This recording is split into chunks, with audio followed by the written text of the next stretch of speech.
steaks or something. Maybe they'll have a better chance there. But Rising Lotus on the top of the picks and bans, Wolves on the bottom. Very strong compositions. Again, we're seeing a lot of really good comps coming out here today. Not a fan of the Wolves draft. They have a lot of different things going on. 2-3 heroes that you don't really see too frequently in that meta. The Glaive, the Adagio, seen a little bit every now and again, not a fan of it. I definitely think Rising Lotus draft is much stronger. They have the Samuel, they have the Kestrel, they have the Vario.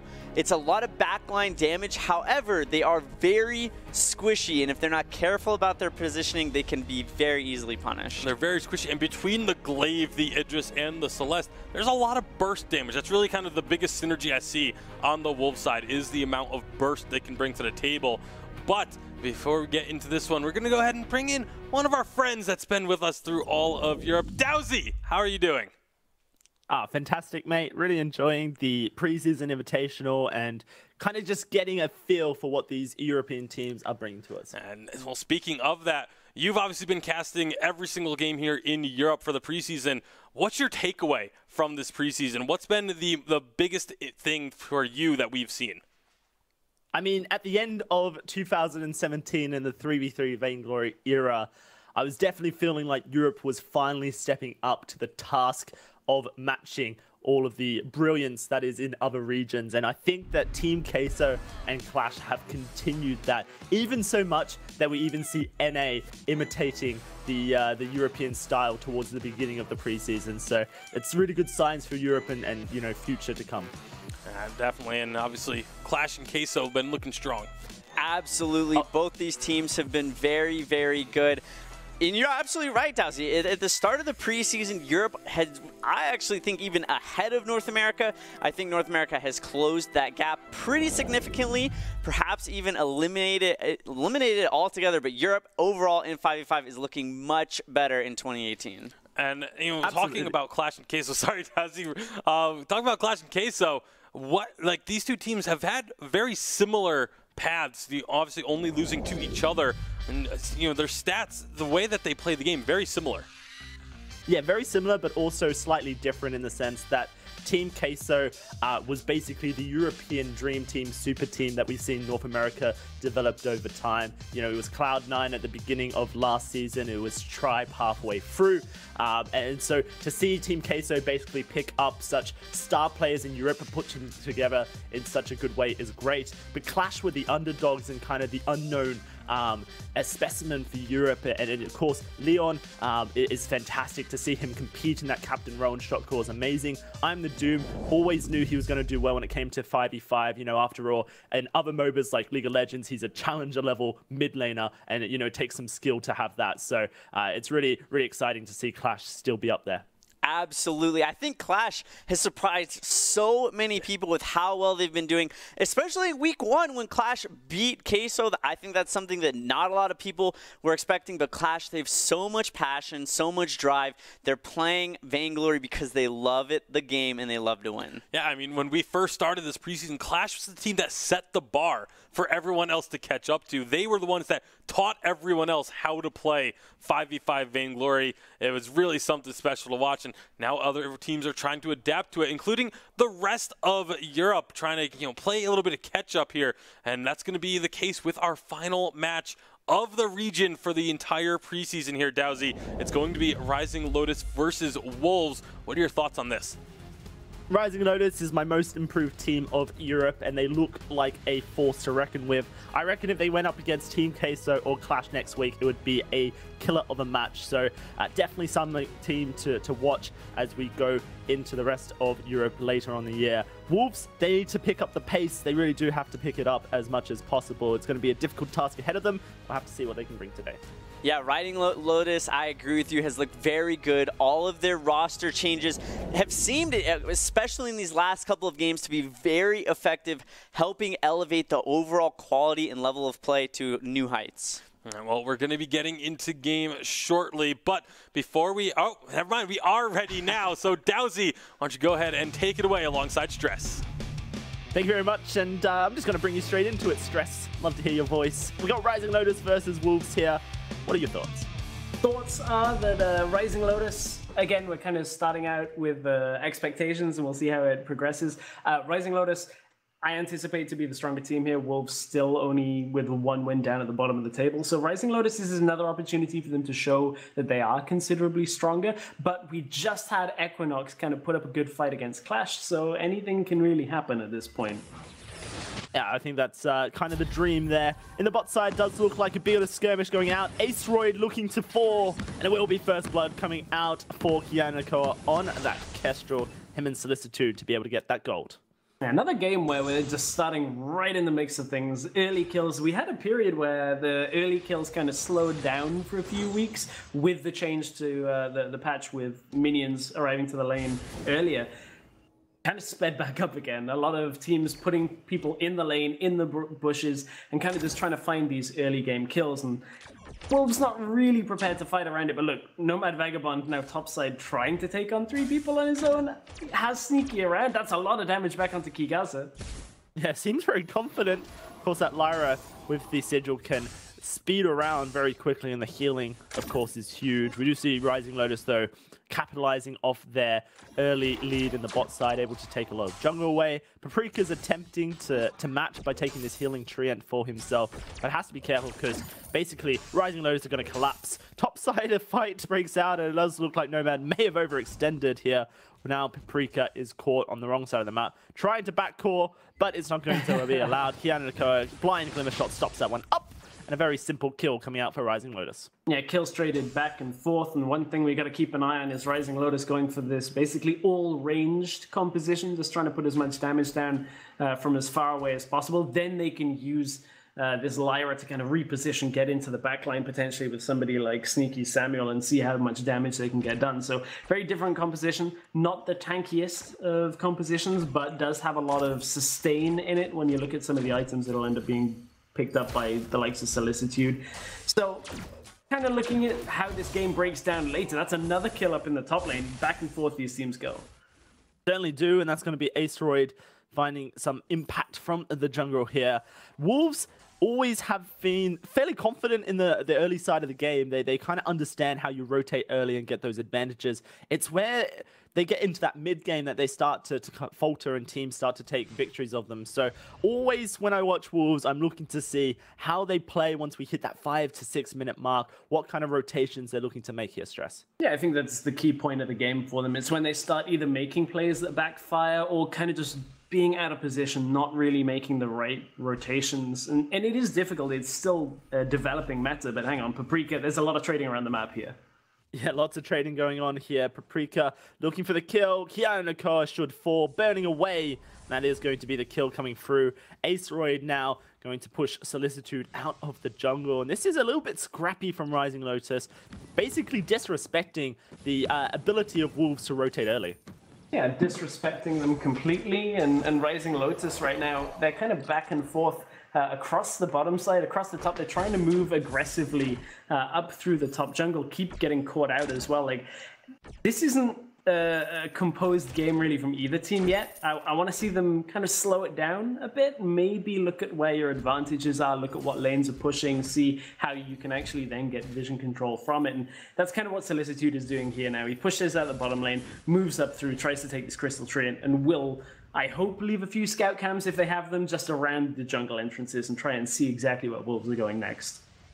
You guys are in trouble on the top side, trying to roll away. Popsy's flash should be okay to survive. I kind of like the composition that Wolves have drafted here. Very heavy on the engage with some backline threat as well. A weapon power, Idris coming out for Kigaza. The only problem is that he has to survive this early game against Sneaky and Nomad, who's just been providing so much threat. You see that Hunter RX will come over to help on out with the push that Sneaky has been outputting. Iron Biggie has to be careful in the mid lane though. Crack's putting in so much damage, and Nomad's here. Sigil pop. Ooh, the flask keeps him nice and safe. But at this point, it's all about Wolves surviving. Yeah, and that flask being popped is basically going to be an opportunity to go back and utilize the fact that that cooldown is not available. I'm pretty sure Krax used his at the beginning of that fight as he traded, so Iron Biggie actually stopped a lot of his damage. But now Krax... Aceroid in so going in. Krax will fall down. There's nothing he could do to survive there. did try and trade out as much as damage as possible, but that is that weapon power glaive in the jungle, which when 5v5 was first released was so popular, so dominant, kind of took a backseat for a while. We'll have to see what Aceroid can make of it this game. Yeah, it has a good start, 2-1-1 to start this game off, and that's just Cracks kind of staying in the mid lane, trying to just push the lane out and then get a good opportunity to recall. But getting caught out 3 versus 2, no real way of keeping him alive as he got kind of flung towards I Am Biggie. Nomad Vagabond might find himself in a similar situation here. He wants to just put damage out, but he's actually may have disconnected. I'm going to guess that's a disconnect. Yeah, I think I'm with you because he just there runs as well. under the tower. It is going to be a kill in the bot side as well, as Aceroid does lose his life. Kigaza turning the force on to Sneaky Chakram. Almost finds the kill. Very close, and that's that divergent pass being unlocked now. The Shroud Step is a blink. It is instantaneous travel time, and it means that Sneaky is in trouble. Here comes another engage from Kigaza. Forces the flask out of Sneaky for free. And now Kigaza can pretty much take this lane in a 1v1. Has his ultimate as well. Is he feeling confident? Yes, he is. He's going under the turret looking for the kill to Sneaky, but he's kind of missed up. Oh, it's going to be a 1-for-1 trade. I love to see that Kigaza is feeling confident, though. Wanted the kills. We do see that Rising Lotus are trying to take this Ghost Wing. A kill from the Solar Storm. Paprika, can he steal? Oh, it's a steal coming out of Hunter X. And now Wolves are looking to go forward and find some more. Kiana Koa slowed down. Should be falling in just a second. Cannot get into his active camo. And it will be Biggie finding that one. Oh, and what better timing than with the wave already at the enemy bot turret here? That means Wolves can come down and utilize this Ghost Wing buff. Good steal from the fact that they just get the damage down, end up with the numbers advantage, walk in, take the Ghost Wing, take the bot tower, and Wolves, it's not a massive lead for them right now, but this is enough that maybe we start to look at, oh, could Wolves be picking up their second win here? Right, Wolves ahead. That is a huge thing for them in this mid game. It gives them the power to make the shots, to call where they want to go. Is going to be a pause coming out. Of course, we did note that Nomad looked like he had disconnected in the mid lane. And you have to wonder, right, the core from Rising Lotus to go for a Ghost Wing when they're a player down, when they know that one of their players is not with them. Is a little bit adventurous, I have to say. Yeah, that's a good word. Adventurous certainly is one way of putting it. But yeah, they thought they had it. It was so low, and then they kind of disrespected the fact that Solar Storm's going to come out, deal a massive amount of burst damage, and then they have to take a fight on the back foot as well. Like if they had been able to sneak it, that would have helped them, but I don't think it was that massive amount. I'm looking at this. Idris is going aggressive again. Very aggressive. Cracks will be able to find that one, but Aceroid's coming in. Oh, he's going to dive on in. He's going to get the returner, so a 1-for-1 trade. The bot side is still pushing. Nomad is back with us, helping out with this one. Here, Aceroid now has the opportunity to rotate mid and try and push down this turret. The Ghost Wing buff almost expired, but it's still there for quite some time. And of course, a glaive, so much weapon power means that that turret does fall fairly quickly with the added 25% true damage to those structures. Sneaky has been allowed to push for free, though, in the top side. So you are going to see Aceroid using that River buff to get up top side as quickly as possible, trying to avoid being spotted so that he can team up with Kigaza and potentially find the kill. He can go in here. Can he find the kill is the question. Sneaky reveals himself. Aceroid rage going in, knocks him back. Oh my god, he's just going to take him out by himself. And now, with 2 weapon power dealers in the top side, that could be another turret falling top. I'm a little surprised, but I respect the decision-making out of Wolves not to just run up through towards the mid lane. The fact that now Aceroid goes up to top lane, gets the kill, they now are able to push out mid, now try and get another kill on top. Oh, Kigaza has to dodge in. Nomad may have just hurt himself here. He's trying to go back through the portal. There it is, the portal does finally activate. Krax has rotated Aceroid. I think he wanted to go through that as well. Here comes that Vario ult coming down from the sky. Krax wants to dive on in and do all the damage. There's the chain lightning showing its strength. No kill does come through yet, but the damage has been dealt. And this mid-side Solicitude wants some. Does get stunned up in the core collapse. Oh dear, never mind. Kiana Nakoa shows his face. Biggie will fall. Paprika next to go if he can't escape. Does look like Hunter will get him out, but with 5 men in the mid lane, this is going to be Rising Lotus looking for 2 turrets. Yeah, easy pushback now by Rising Lotus to kind of shove that mid lane out. Now Ghost Wing is spawning maybe a second attempt for them to take this. Hopefully, in their minds, it'll be a little easier than the last one, where they ended up having the numbers disadvantage and had it stolen away. It's about an even game right now, though. And that's an important passage of play from Rising Lotus to be able to even this game back out, because Wolves are a team that they're not particularly used to having that gold lead, so we haven't really seen them close out games cleanly because they've only won the one. So now Rising Lotus kind of putting the game potentially back on their terms puts Wolves into an uneasy situation once again. There's going to be this push coming out from Wolves, basically capitalizing on the Ghostwing deficit before it even starts. Kigaza onto Krax, does have to escape, though he won't be able to. Turrets 4, they get 2 in that top side. Now we do see Rising Lotus looking to push down this mid lane. We'll have to see how Wolves can defend. I like how Krax played that, waited for the Idris to jump on, and then knowing he's weapon power Idris, Krax then uses the B ability to kind of hop around, reposition, put some distance, and then just use those empowered attacks from a distance, get the kill, and be able to kind of keep himself alive under the turret quite handily. It does look like Rising Lotus do have to be careful. They can't quite go for that armory turret straight up. You guys are playing a sustained Idris here with the Serpent's Mask building into a breaking point, really just trying to be the tank of the fight. An engage does come through, and that's going to be Nomad saving Solicitude. Nice little portal over the wall and puts him in a great position to fight, but now he's getting turned on, and he will actually just lose his life, maybe debated by Nomad. Kigaza onto Krax, will just lose his life straight up, not with his team, no support. Wolves a 1-for-1 trade so far as they try and push Rising Lotus out of their jungle. But Krax is doing so much work, and he has that Dragon Eye stacking up as well. Ace-Roy knocks Krax through into an awkward position, but the Oblivion is going to struggle for Wolves. Can they get Krax? Yes, they can, but they lose Ace-Roy. They're looking to lose more. Hunter X loses his life. Paprika so low. Sneaky with a double. Sneaky looking for another. It is going to be Keanu securing that one, and that's going to be another fight for Rising Lotus. You guys are really struggling to get himself into the fights here on this Idris. He gets in, but then can't stick on the target. He's not really able to keep the damage at a sustained pace. And you mentioned that he's got the Serpent's Mask. He's now got the breaking point. Difficult to actually kind of keep on opponents without the rest of the team kind of laying down a lot of that crowd control. They have the Arden, so theoretically they should be trapped. But as you mentioned, at the Lyra portal, although, yes, it sent some of Rising Lotus to their death, it's still a great way out. It's still a way of actually avoiding some of the damage that's going to come through here from Wolves. Yeah, I think that it's quite interesting seeing a sustained Idris rather than, that assassin weapon power Idris that's a little bit more popular, because the whole point is to blow up Krax or Sneaky, and that's what Ace-Roy and Kigaza have to do. Speaking of the two, though, potentially caught out in the top side here, Ace-Roy just goes down so quickly. Hunter X couldn't save. The Solar Storm does do work.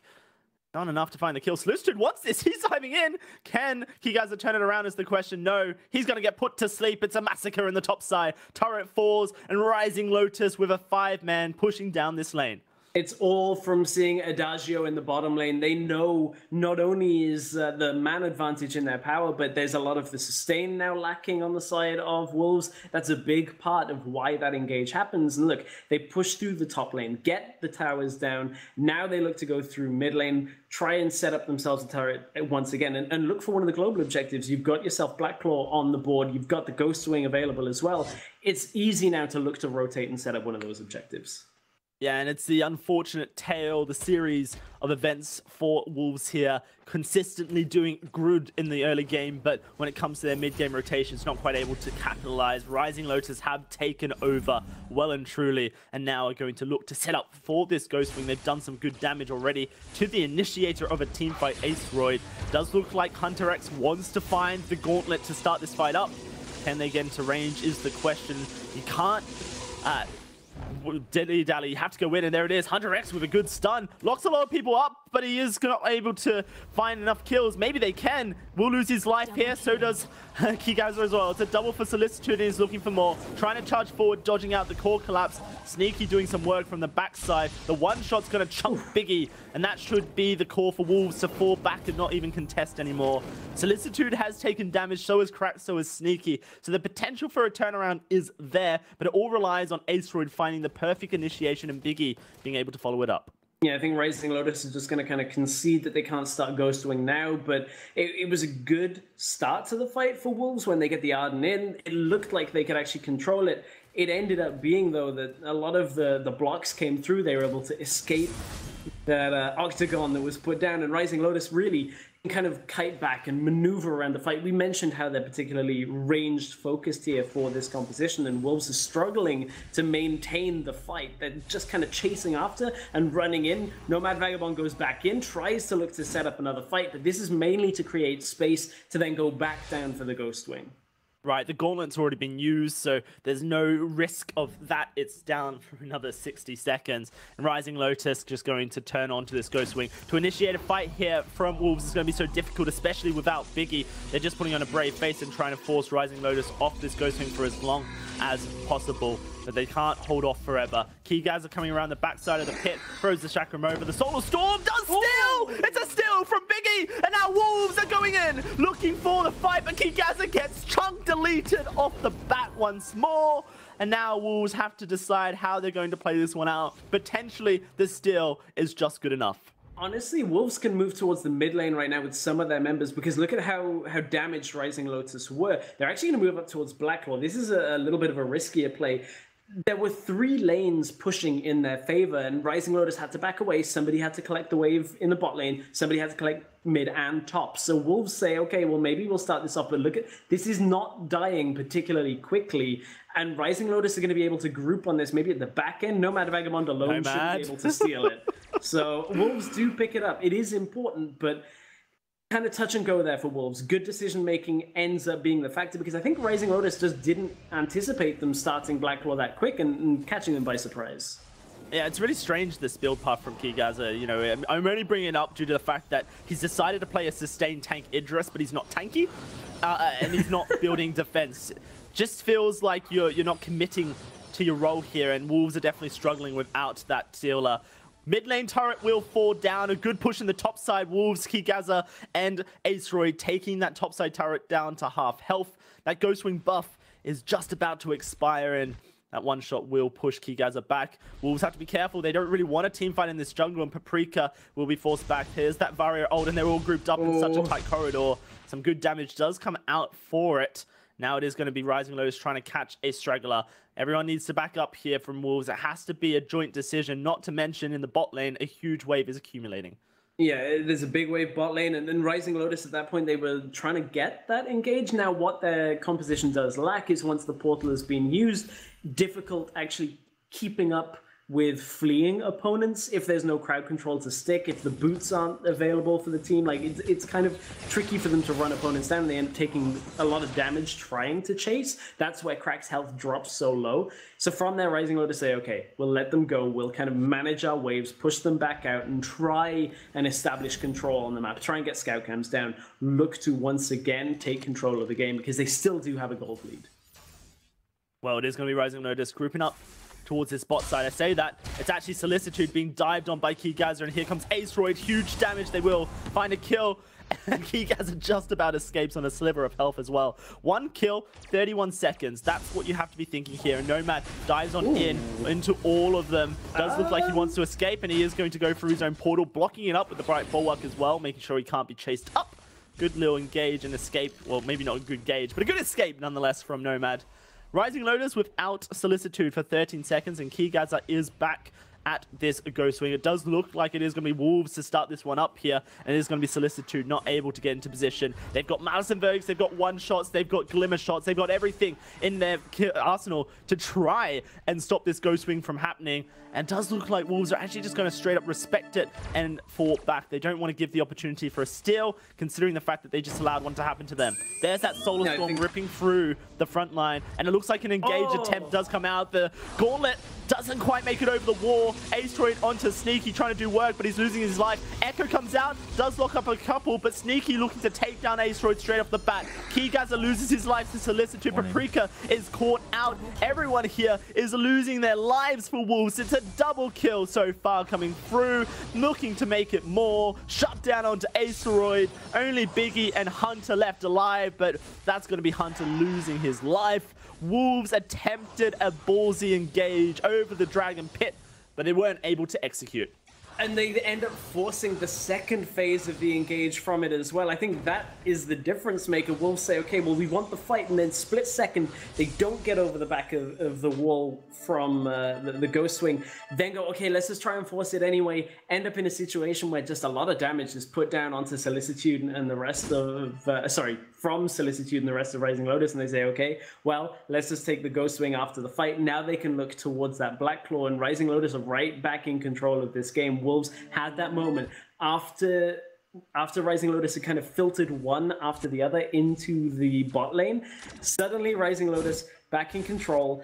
It's going to be another 5v5, though, at the Black Claw. Nomad Vagabond might be caught out. Yeah, he is trying to escape, but he has those portals, remember. It's so good. Oblivion does put Keygaza to sleep. Another one-shot bursts on through. Keygaza still lacking defense on this weapon power Idris, and the kind of issue that I think Wolves have had in Keygaza in particular is that they haven't been able to farm for the last 5 or 6 minutes here, Stress, so they're not getting any gold income, and that's something that they're struggling with. Is, you know, yes, Keygaza needs to build defense, but if you don't have the gold to build defense, how can you build defense? Now Rising Lotus with this Ghost Swing are going to push on into the mid lane. They've caught Wolves completely out of position here. I don't think there's anything Wolves can do to even stop this. First turret will fall down, looking for this armory as well. Paprika hasn't backported yet. This could be disastrous as Rising Lotus are just getting freebies. Armory turret goes down as well. It is going to be Kiana and Toa taking a Solar Storm to the face. Cracks actually taking the Vein Crystal damage as well. Tries to get over the wall. Will be able to do so. Wolves have now grouped up and Sneaky is not with them. This could be a great fight as the Gauntlet comes out. That's going to be Keanu falling. It is Hunter X trying to get into position, but that Variol doing so much work and the lightning chaining so perfectly. Wolves pops the wall treads. They want this so much. They're looking for Solicitude. They're looking for Cracks as well. But they're not committing to one target. And that's going to be Cracks taking one. And it's going to be Solicitude taking another. Rising Lotus have turned this onto Wolves in a 4 versus 5. And now with Sneaky joining the fight, it is just going to be shutdowns coming through. 3 for 2 in favor of the Rising Lotus, and now it is going to be the 4th kill for them as well as Paprika goes back to the base. Back and forth fights from both Rising Lotus and Wolves, and it looked to have been a great position for them at first, knowing that Paprika was up in the top side. They actually sent Sneaky back to try and deal with him in case he was trying to just continue to push top lane. Ends up that Sneaky has enough time to run back to the fight because of how tricky it is to lock down Rising Lotus. Rising Lotus take the fight. Now they look towards the Black Claw for themselves. I think as good as Rising Lotus have looked at some of their decision making, the thing that separates them a little bit from the likes of Clash and Queso is there's still that slight hesitation on being on the same page, like Sneaky backporting and then being set up for the fight. It's that separation that is the difference between them and the top tier teams here, but they're still looking pretty strong here the later they get into this game. This is the longest that a Wolves game has gone so far, the previous being the Salty Potatoes win just yesterday, I believe it was, which was a 21-minute affair. Wolves, they've held on for so long, but now this Black Claw could be the end. Nomad with the engage onto the backline here. Solicitude taking a lot of damage. Armory turret does go down. Aetheroid has to escape. Solar Storm works through the entire roster, but Keygaza once more gets shut down and taken on out. It is a trade 1-for-1 as they are able to find Sneaky, a very large component, but oh, that Vario claiming victims, and there's going to be Cracks taking out Biggie. Hunter X is not long for this world, a double for Cracks, and with a Black Claw pushing and the Vein Crystal exposed, Rising Lotus will take another win here at the end of the European Preseason Invitational. It is going to be Rising Lotus once more on top, and Wolves unfortunately not able to find another victory. Yeah, it wasn't the cleanest game, but Rising Lotus looking convincing in the last 10 or so minutes of it. A kill going over to Wolves here and there, but kind of solidifying themselves in that middle of the pack. Rising Lotus, it's been an up and down preseason invitational for them, but ending on a strong note. Absolutely ending on a strong note here. Rising Lotus will be able to secure that 3rd place, I believe, for themselves. And like I mentioned earlier, I do feel that this is a team that will be a competitor in future days to come. Fantastic play to close it on out. Wolves looked pretty decent as well. Tasty Bacon and Flash X. What do you make of that Rising Lotus victory? The Rising Lotus victory was